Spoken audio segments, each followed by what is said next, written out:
listening to Bliss and Grit. I'm Brooke Thomas, and I'll be joined shortly by my very dear friend and co-host, Vanessa Scotto.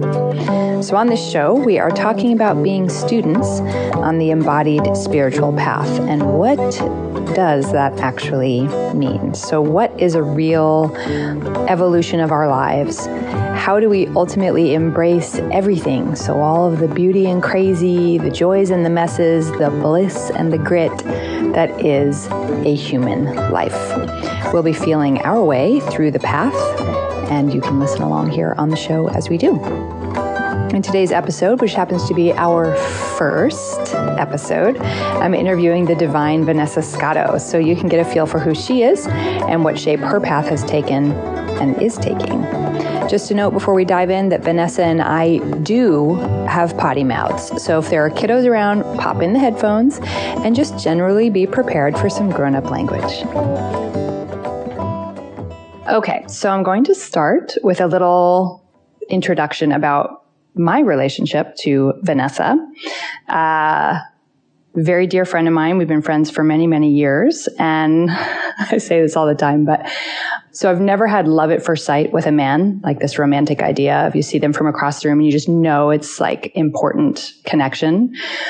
But I've often had love at first sight with the women who become my lifelong friends. And that's totally true with Vanessa. So she and I met back in the day in Brooklyn, where I think it was 2003. Vanessa was an acupuncturist and running a wellness center in Carroll Gardens.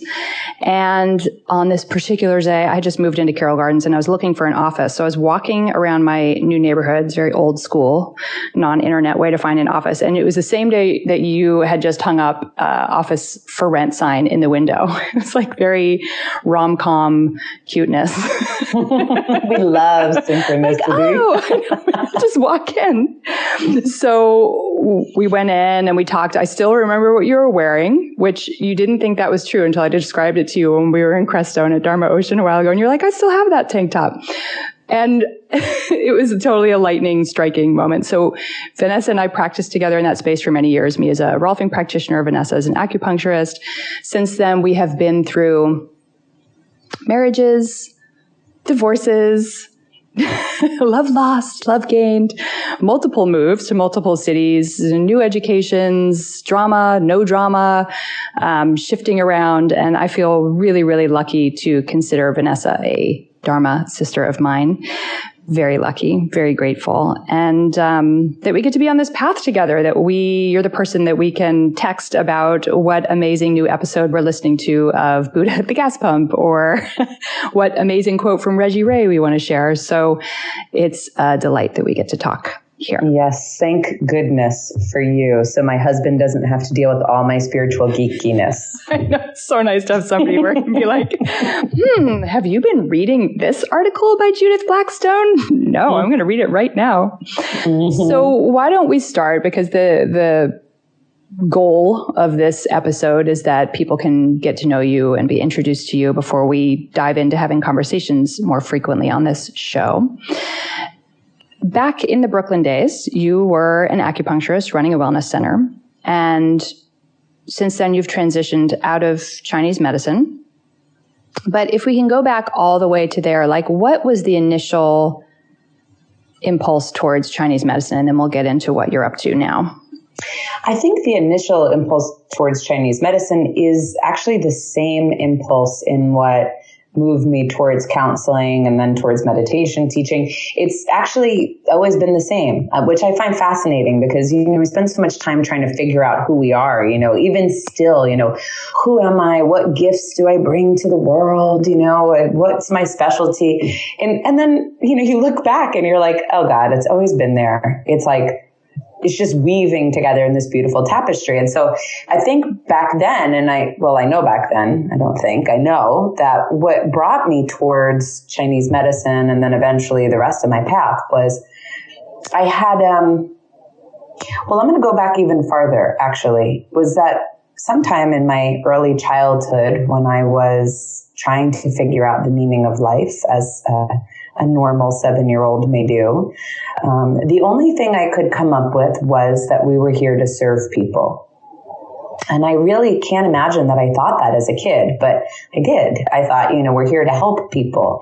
And as I started on my journey, as I just went through my life, I had a lot of personal issues, physical ailments, some psychological distress. I actually think, really looking back, I had a lot of existential dilemma.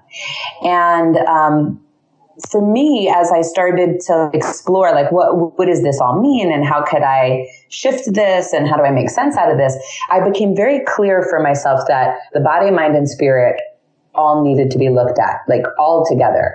And I went to college and I got I studied psychology and I studied neurobiology, and I was looking at maybe going into Western medicine, and then I was looking at going into psychology. And back then, I'm 42 now, when I went to college over 20 years ago, they didn't really have a very good discussion of mind-body connection, never mind spirit, which is still, barely touched upon. And I realized that either side was missing something. If I went into medicine, it was missing the fact that our lives, our histories, our thoughts, our experiences affected our bodies. And if I went into psychology, they didn't really seem to pay attention to the fact that if my hormones were out of balance, if my neurotransmitters were out of balance, I could have a psychological effect. And of course, as I said, nobody seemed to be talking about the spirit at all. And so when I graduated school, I just kind of worked and moved to Hawaii and lived life. And I got an acupuncture treatment. It really felt like someone had turned on the lights energetically. Like, I don't know if you had this, Brooke, when you had your first acupuncture treatment. Some of you may relate, but it was like I was high. Like someone turned on the floodlights and I got high. And I fell in love with the medicine because they said you cannot separate the body, the mind, and the spirit. They are absolutely inextricable. You cannot look at one without automatically looking at the other. And so it was like I found home. That's gorgeous. I love that so much, that's the thing that led you. And from there, it evolved, though, as these things do. So you practiced as an acupuncturist in Chinese medicine for how many years was it? It was at least a decade, right? Gosh, yeah. I mean, I got licensed in 99 and I opened a wellness center in Brooklyn in 2000. And I guess then I moved to San Francisco. So I was practicing Chinese medicine for over a decade. I mean, technically, I was practicing it even as of a couple of years ago, so really longer. So about 15 years, but 10 before I already started to make the shift. And so what was the call? What was the next evolution towards? Well, I guess that's the thing, we're constantly evolving, and I was constantly evolving, and you knew this very well back then, Brooke, and I'm practicing Chinese medicine with people. And I realized that even though this kind of medical system, this medical point of view had the understanding that the body and the mind and the spirit were linked, it wasn't showing up a lot in the kind of training I received, and it wasn't showing up in my client sessions. I guess it's better to say, I didn't have the container to work with that within my client sessions. So, I was treating people, let's say, for back pain, and I would help them get better. Their lumbar spine would, relax, and they'd feel less pain. And then their shoulder would hurt, and then their neck would hurt. And I don't know, I guess, recently I told somebody that I was a life coach. It was someone in Sedona. And she said to me, "Are you psychic?" And I was like, "No, what a funny question.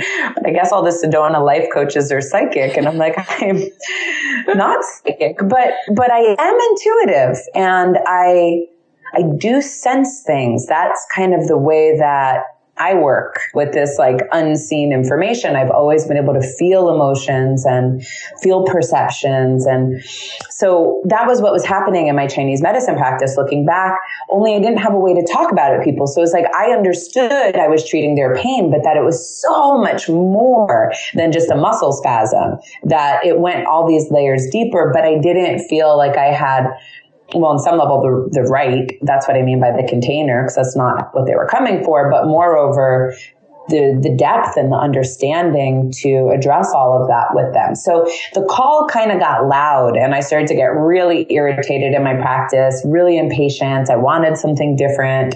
I thought about going to school to study theology. I looked at going to the Harvard theology program. It wasn't quite right. I just knew something spiritual wanted to come through. I was already meditating by then, quite a bit. And then I found John Welwood. And if you all are interested in Buddhism and psychology, please look up John Welwood, his book, Towards the Psychology of Awakening. You talked about like a lightning bolt when you met me, Brooke. It was like, I got that book. Someone gave it to me as a gift. And it was like, I could not put it down. It was like, this is my life. That was how I felt. Like, this is everything. And I went and I studied with John. And that was it. It was like psychology and spirituality, or as they call it, transpersonal psychology. Like, this is everything to me. So I packed up, I moved to San Francisco, and I went back to grad school, and I started studying with John Welwood weekly and meditating, and, never looked back since. It's been my path, and it's just kind of ever deepening. Now, you trained at, what was the name of the school that you did your master's degree at in San Francisco? I got my second master's in counseling psychology at California Institute of Integral Studies, or people call it CIIS. And the program itself, the reason why, well, first of all, I wanted to move to San Francisco. But the other reason why I went to that program was there's very few schools in the country that have a specialty, that are accredited master's programs, but have a specialty in the integration of spirituality and psychology. And that was like the only thing I wanted. There was nothing traditional about my approach. And so it was kind of like that or bust. I love it. And, like you said, there was nothing traditional. You knew you wanted to tie it to spirituality, not tie it to, but acknowledge that they're inextricably linked. So when you finished your master's degree, the route for you you knew it wasn't going to be, and it wasn't the conventional, hang up a shingle and now be a therapist. So what happened next? What was the next part of that evolution? Yeah, it was so funny because I went into school knowing I likely would not hang up a shingle and become a licensed psychotherapist. I was already working as a life coach with people for a while, even when I was doing my acupuncture, because I had been working with a mentor who was a life coach and psychologist, and I started seeing clients. It's just that was very goal oriented, and it felt like something was missing for me. So I just went to school to kind of deepen my personal evolution, actually, in large part, and then also to learn really good counseling skills. Because as I was life coaching people, I noticed that they were going really deep with me. I mean, once you listen to someone, they open up, and out comes just really core issues that they were dealing with. And I didn't feel really competent. So, went back to school. I knew I wouldn't be a therapist. I knew I'd be integrating kind of concepts of energy and Chinese medicine and nutrition and coaching. But even still, it was a struggle not to become a therapist. It just speaks to how strong the collective energy of a group can be, and how fast we can doubt ourselves. But I managed, I came out, I did what I wanted. I call myself a life coach because don't really have a better word for it. But mostly what I've come to do as it's unfolded is just, I do counseling and I do meditation. And a lot of the style of work I do is getting people into their body while we're talking so that they're actually really present with, I guess you could say the pain body, but it's just all of the stored memories and emotions and experiences and beliefs that they're not interested in acknowledging from their conscious mind, or they're scared to acknowledge. So right now, a lot of my work, it sometimes integrates meditation practice, but as we talk one-on-one, well, it's really a reflection of what's helped me. It's helping people get present so they can feel and see and know all of the subtle things that have been holding them back from, I guess, essentially being more free. So our show is going to, for those of you listening to this first episode, is going to talk about the body as the path, or what role the body has in personal evolution constantly. So I'll save that for further conversations down the road. Spoiler alert, we're going to talk about that a lot. But I think that, it's a foreign concept. I'll say that. I think for a lot of people, that getting in the body can be the path towards your own progress and unfolding. And so giving examples can be the clearest way for people to understand that. And since I'm interviewing you, I'm curious what your path has looked like of experiencing your own body as a way towards personal evolution, maybe starting back from, earlier when you felt so alive from that acupuncture session, and like where things have gone and continue to go from there. Yeah, gosh. Well, if you go back to that acupuncture session, that's just about energy. It's like when someone opened the flow of energy, because I was so constricted in my body, it felt like a high, right? And sometimes when people meditate, they talk about these kind of states people can reach, things like samadhi or nirvana, and they're these temporary, or for some people perhaps lasting states where you're like, it's like bliss, like oneness, where you see what's possible beyond what your typical everyday mind has been offering to you. So that's how I see that acupuncture experience. And I know that I went through more as I was getting acupuncture, but my clearest awareness of how my body began to be like the entryway to my evolution was when I started doing therapy in my 20s. And I was working with a therapist who does a style of therapy called Hakomi, which is what we call a somatic-based psychotherapy. It is so good if any of you are out there looking to have a more present-based embodied therapy. And I started with this guy, and Brooke, it's so funny when you look back, because it's so hard to imagine how different your beliefs and experiences were back then as compared to now. So I was really burdened with a very strong belief system around being unlovable. I was burdened with a very, very strong belief system around my pain not being welcome, me being selfish, me being bad. I was just in so much resistance to what I was feeling and experiencing. I am so smart. I don't mean to say that in an arrogant way. I mean, like when you try to do therapy with someone who's got a particular level of intelligence, they can be very wily. Why I'm saying that is that it's like I understood my patterns. So I can be very intellectual and say, okay, well, when I was growing up, I was the youngest and I was kind of left out. There was a big age gap between me and my sisters, and my parents were controlling, and my father was very angry, and I could understand a lot of what, was creating some of these thought processes. And I could even rationalize them. Oh, but my father didn't mean to, and he's a good guy, and there's no need to be angry. And I did all of that. And the upshot of it was I didn't let myself feel any of my feelings. It's like, it's kind of like a form of dissociation. Like I was up in my head and the volume was turned down on my unconscious, on my body, because my body was storing it.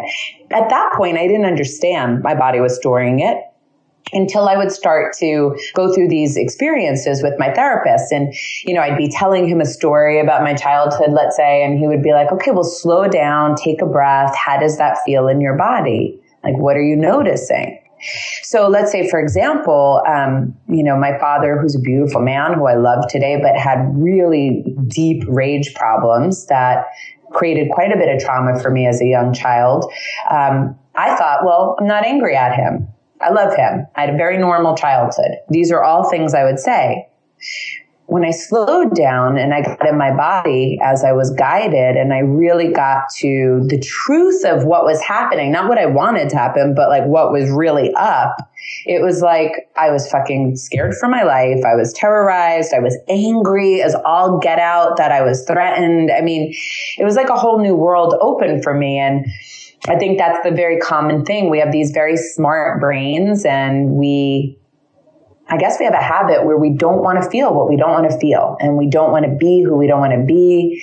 And it seems like it would be safer because when we were young, it was to create a certain identity or experience. So we just like stuff it down and we disconnect and we deny and avoid. And we try to be something. And that was what I was doing. Only I was like kind of always fighting against myself and I was exhausted. So as I started going through this like therapy process, and I was already also meditating at the time, all of this world of emotion and all of these irrational, subconscious wounds and beliefs started bubbling forward. And it was really freaking uncomfortable. And honestly, I spent a few years in therapy, in part because I was going to school and you had to, but I needed it. You know, I spent a few years in therapy just being with someone who had empathy as all of these feelings and emotions and stored wounds were bubbling to the surface that I didn't even know were there to a certain extent. So you mentioned that you spent this time doing therapy and working in Hakomi. And what came next? Like as all of that moved through? Well, so that was a bit of a process. I even did EMDR, which is another really cool style of therapy, but it was a bit of a process. And in the meantime, I had gotten a divorce and I had moved to San Francisco and started grad school. And all of this was kind of happening in the same grouping of years around like my early 20s, like very, very fun times. Who doesn't love the 20s? Who does not love a lot of therapy? But the really, I guess the amazing part, the real upshot is I learned to let go differently. I don't know. When I went to school for therapy, there's two things that like stand out in my mind. Two moments that kind of startled me. One was when someone said that most of your choices in life are determined by your unconscious mind. And that was super uncomfortable for me. I really, really wanted to be in control. You know, I still kind of do, but I really wanted to be in control of them. Like the idea that there was something beyond my thinking mind that could be calling the shots was ridiculously unsettling at first. And the other thing that was like a reflection of who I was at that time period was I did group therapy where everyone gets to tell you all about yourself. And people were saying that I was so packaged. I was so like almost like too perfectly put together. Like they were intimidated by me. They were almost put off by it. Like they didn't feel like they could get close to me. And that was something for me to consider. And I realized over time that I was a New York City girl. I was Italian. I was very armored and self-protected, even though always a very sensitive being. So it was like, I didn't feel comfortable like letting go and just relaxing and being open and flowing with people. And that was a lot of what was up then. And so after school, thank God that had shifted already. And, of course, working with clients helps that too. And I found myself more available. I really magically, after 4 years of therapy, dispelled the belief that I wasn't lovable, which was such a thorn in my psychic side for a long time, to New York. And then I hated it. And I moved again to Miami and I got remarried and started practicing with people. And then kind of along that way, still the yearning for a deeper spiritual path was calling to me. I found what's called Tantric Buddhism. It's a style of Tibetan Buddhism. And I started doing practices with a Tibetan teacher, a pretty world-renowned Tibetan teacher. Had some really, really beautiful openings around that, like some very powerful, mystical, trippy moments. But something felt like it was missing still, like something just, there was, I don't know, you get that itch. You don't know what the itch is, but something was missing. And eventually I found my way to these Reggie Ray podcasts. And again, strike of lightning. I was like, this is a teacher I need to study with. And what really had struck me was his practices, his meditation practices were all about the body and going into the body and accessing the body and like inhabiting your body. And they're also, interestingly enough, Tantric Buddhism, Tibetan Tantric Buddhism, but they come from like a different approach and a different lineage. And it was such the kind of opposite of the practices I was doing before. The ones I was doing before was like a lot of visualization, a lot of mantra, a lot of chanting. This was different. It was like removing so many of the layers of the kind of Tibetan like cultural energy and viewpoints. And it was just getting you present, connecting to the earth, grounding, being in the body. And that felt like medicine to me. It had almost felt like I had skipped a step, because in the back of my mind, I knew that I was still struggling just being fully present in my life, and still struggling being fully connected to myself and to something larger and to others. And so my next step really was deepening my practice from there with Reggie Ray, with Dharma Ocean. And man, those practices have changed my life. Yeah, hallelujah to that. Before we get into a little bit more of Dharma Ocean, it might be worth doing a glossary term here on what tantric means, because it's a word that's been really corrupted in our culture. So I don't expect you to give like the perfect Tibetan Buddhist definition of it, but maybe even just some of what it's not. Yeah, I mean, I definitely couldn't, but I can say it's not sex. Right. It's not hot orgies. Yeah. Unfortunately, you know, at some point, the Tantric Buddhists and the Tantric yogis were really about energy. You know, they really, really worked with energy in the body. They worked with energy in the cosmos. They believed that their nervous system was a subtle energy body, and that by working with it, you could open yourself up to other realms of experience. You could open yourself up to experiences of oneness, to bliss. You could become more free.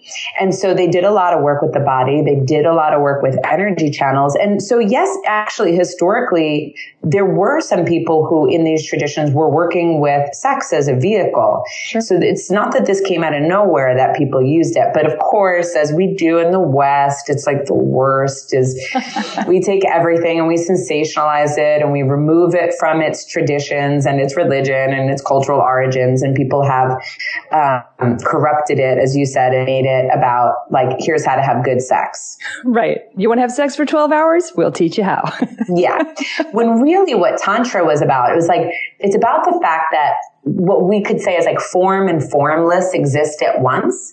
So it's kind of like form is my body and the fact that I have to work and the fact that like, I have to go to the bathroom and I could get sick and like, you know, all of these, like we could call them like mundane material realities exist. And at the very same time, there is this magic and this alchemy and this energy and this oneness. And they are both a part of our experience at the same time. So when you were working with tantric practices, it was really about being present to reality as it is, finding that alchemical place, finding that place of magic in your everyday life, and doing it through like another way to say Tantra in this case that oftentimes Reggie will say is Tibetan yoga, because a little less corrupted a term. Mm-hmm. But it's really, honestly, it's how to be actually present, which is a much bigger thing than you think. Yes. Nothing is what we think it is. I keep learning that one over and over again. Yeah, that was a beautiful, beautiful definition. Thank you, of explaining what tantric practices in Tibetan yoga actually means. So you discovered Dharma Ocean and began to engage more with those practices and with that lineage. What did that look like? What did that unfolding look like? So it was a while where I was just practicing. I downloaded a bunch of meditations and I was practicing on my own and I was in love with them. And then of course, you know, you did a podcast and I was like, you've got to listen to Reggie Ray. You're going to love it. And I had my lightning bolt sobbing. This is my teacher. For those of you who don't know Brooke goes into extreme states of passion, and it's like, this is my teacher for life. And she's not a problem. Yeah, she is never unclear about what she's passionate about. And so it deepened. And eventually I was like, I have to go and study more about this tradition and practice with a teacher and study these practices. And so I went and I did that 5-month-long training program. It's called Meditating with the Body. And we did that in Crestone, Colorado. Man, it was fucking magical. Totally. For any of you who haven't been to Crestone, Colorado, go look it up. I didn't even know about this place until I did the training. And, you'll read a lot of like crazy things about it. And it's an energy vortex, the way that you may have heard of Sedona as being. And, I actually do get into energy, but the words never really clicked for me. But when you go there and you're practicing meditation 7 hours a day and you're in silence and you're tuning into your body, man, it was like, wow, I could cry just thinking about it. If you guys were watching me on video, you'd see me welling up. It's like, it is like coming home. Only home is a much better place than you thought. Oh, it's gorgeous. Yeah. Right? It's like, it was so much better than I could have conceptualized of for myself. And I remember, when you do these meditations, so it's like, you all can imagine for a second right now, like, imagine you can feel your hands for a second, like just be aware of your hands and be aware of the air on your hands, the temperature. And then try to enter your hands, with your awareness, like you're inside of them, feeling every pulse, every sensation, like the inside out. And it's like that. That's what you do. You're like inside of your feet, inside of your legs, in your body. It is presence. And as I would do that, you get a lot of for me, I get a lot of metaphor as I'm going through this kind of a practice. And sometimes I see visuals, sometimes I get sensations, sometimes knowings. But one of the visuals that I got was it's almost like every different part of my body was pulsing at a different pace, like at a different rhythm. I felt fragmented.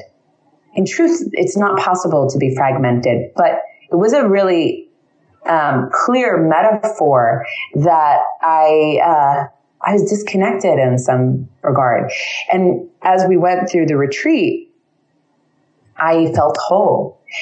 I could feel like my whole body, kind of vibrating at the same time and moving. And I can feel the sensations and I can feel the connection to the ground and to my heart. And as that happened, I felt whole. And I don't know if you have moments where you pop in and out of this, but the level of wholeness and naturalness and mountainness and presentness that I felt was remarkable. It's still visceral and palpable. And that was it, and there was more. I got trippy stories and, things I could share as the 5 months went on. But that was it. That moment was enough for me to understand that it was this is where it's at. I spent most of my life looking for answers outside of myself. I looked for someone to prove I was lovable, and I looked for someone to tell me I was okay and I was acceptable and I was normal. And I looked for teachers to show me what enlightenment felt like. And I looked and I saw it and I did all of those things, and always outside books. I could consume 2 books a day if I didn't have work. And then here it was. And it was holy shit, the body is a realm to these unseen experiences, both within me, both continuing on my therapy, aspects of myself that have not yet released, conditioning that's still creating constricting, and also to other worlds, other dimensions, other states of being. And hence I'm sold. The body is my temple. And knowing that, like we were saying, nothing is what we think it is. We have to realize that we live in a time and a place where people love to glorify, when you're on a good path, things just get better and better and better and better until it's perfect, that's not true. So acknowledging that the path is a lot more surprising, and circuitous than we ever think. acknowledging all of that, where are you at now with your process, with your waking up and being in your body? Girl, my mentor, Kieran, says, truth heals, right? And man, this is where I'm at. I'm at the place where I'm seeing my layers of conditioning that still remain very clearly, both through being mentored, like having support from someone else who can help me identify what seems like so normal to me, like the air I breathe. They can help me kind of bring that into the light of day. And also through the meditation practices, it's like I'm still seeing tons of layers of conditioning. I still believe on some level I'm a burden to the people I love. I still believe on some level that love requires sacrifice. I still have these kinks and these layers of experience that feel toxic or feel painful. And at first it was shocking because it was almost like I went through a stage of bliss and I felt whole and I felt present and I felt connected to everything. And the trees are talking to me, for fuck's sake. Everything is like, what? Bliss. And of course I still have those moments, but what continued to unfold was like, and holy shit, I still have that belief. I still have the part of me that was afraid to live. I still have the part of me that, really doubts myself, right? Like these aspects of my life that have been stored. And that was really painful at first. And it was very humbling. I'd sit in meditation and waves of it would come over me and then it became really beautiful. And it became like, of course, like, this is it. This is human. Like, there's more and it's rich. And it became about like opening more and more, which I'm finding more and more capacity. By the way, Brooke, I haven't even talked to you about how much more capacity I'm finding, but to trust that truth heals. And what that means is that truth is reality. It means not pushing away the feelings I have in my body because I don't want them or I don't think I should have them. It means not pushing away the conditioning because it's not pleasant. It means being with it all. Every feeling, every need, every sensation, every desire, not action-oriented being with, but just making space. Like, it's all there. Not trying to pretend or deny or reject, which I swear to God, as I watch myself, I see how we do on such a regular basis. It is astounding. I dare all of you included, Brooke, to like watch yourself for one day. The number of times you try to make something different than it is. You tell yourself you should want to do something you don't want to do. You move away from what you know would be right for you to do something that would like make other people happy. I mean, watch the number of times a day. Like, so my whole practice now, besides meditation, which I don't even do every single day, but I do quite regularly. But my whole practice on top of what I feel like my real practice is just trying to like be present with truth and trust that everything is like kind of unfolding and healing and welcome. Do you know what I mean? I'm sitting over here on my passionate self going, because that's the only thing that matters in the whole world. And that's why we have to dedicate I'm dedicating my entire life to it. Yes. I know what you mean. And I think that you've done such justice to why we call it bliss and grit. It's the bliss and the grit. And it's always happening at the same time. And there's always more. And there's always more. And I just want to say that it's like, as you go through a certain amount of evolution, at first when I'd hit the grit, Brooke, it was like so fucking hard. I didn't want it. So reverse. Yeah. I didn't want it. Obviously. And really, it's almost why, like, sometimes a teacher that Brooke and I sometimes studied named Chogyam Trungpa Rinpoche, who was a Tibetan Buddhist, used to say, like, if you can avoid the path, go ahead and avoid it. It's a hard one, right? But he also used to say that sometimes depression and anxiety were our friends. And the reason why they were our friends is because they would kind of put us to the task of going in to solve it. That's kind of how I see my life. It's like the grit was super gritty at certain points. Man, I did not want it. But conversely, I could not live the other way. I mean, my system gets to the point where it does not want to live the other way. I couldn't tolerate the opposite, which was the anxiety, the feeling fake, the feeling empty, the discontentment, the twisting. I couldn't tolerate it. So in the beginning, I sat with the grit because it was like I didn't have a better choice,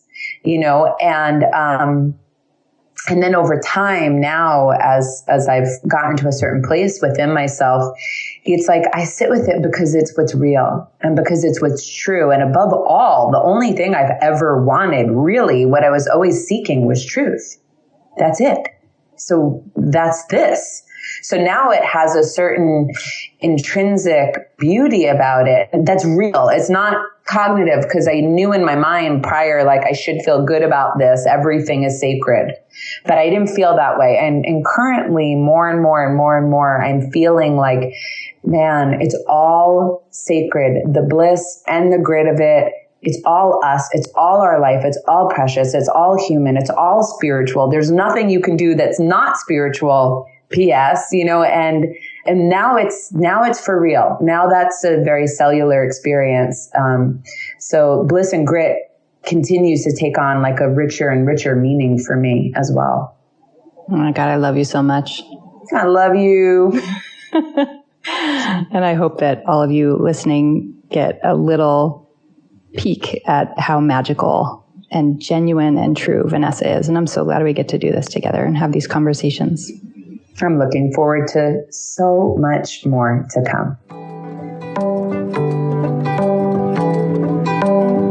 On behalf of both Vanessa and I, thank you so much for listening to our first episode. Our second episode came out right about at the same time, where we flip, and Vanessa is interviewing me, so you can get to know me a little bit better as the other host of the show. After that, we're going to be just generally having more conversations about what it means to be on the path and all that kind of thing. If you want to follow along with us a little bit more beyond just the listening, you can do that at blissandgrit.com.